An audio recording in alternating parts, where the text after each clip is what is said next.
na hi Lichia la Kuhchah ka hlun kar lam se chet lo te Lichia ne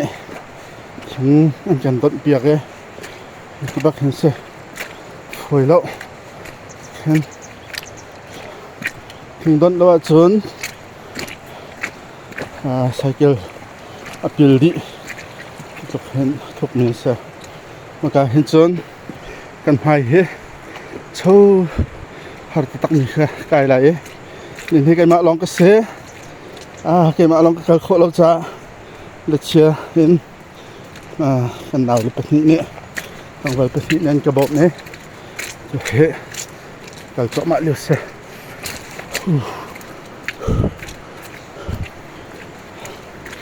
let's go hiện giờ thì hiện rùa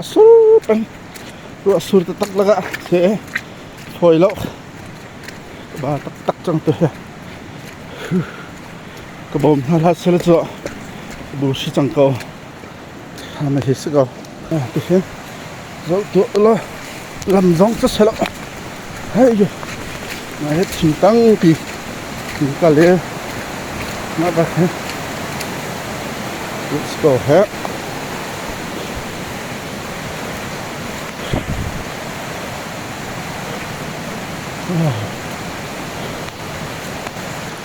hay lên số tí cài kiến lo tí làm mạ cái chọc lại cái tí làm mạ tí ruột miếng tí lo chẳng rêu cái chọc ấy tí lâu chân ai đó khâu tí lâu ấy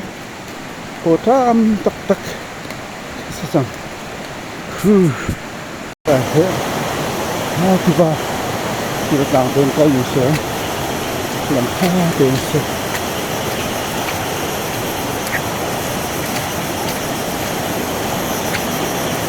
hello cái sai cái gì mà làm gì rồi thấy lâu tu mà ra rồi để giúp đi làm ổn xuân hao còn chiều lại chụp cái thế Lichia còn mình ấy anh đã bóc đấy hải đi liều bị xe làm rõ ai nông nè khai nạp không lắm chứ sao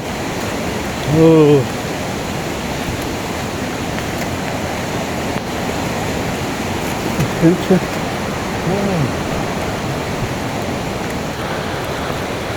đi cái hên chưa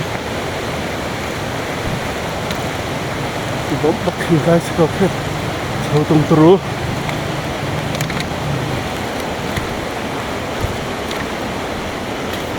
đó khá hên cái mình sẽ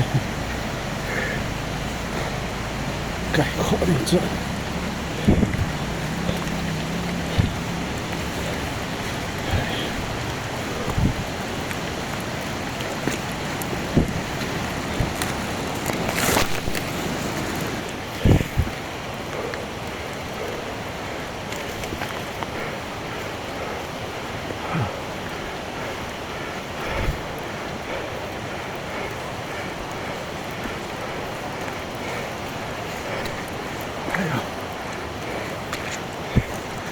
suối cái bên cái khổ tôi lắm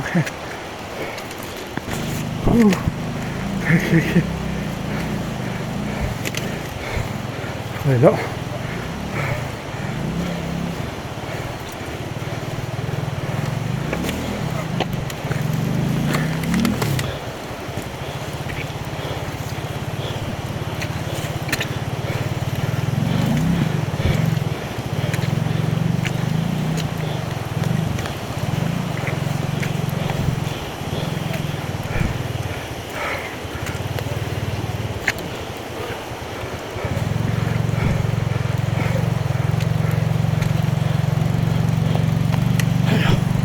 cái lùng bằng xe các bà tốt chân ấy có ốc chân lại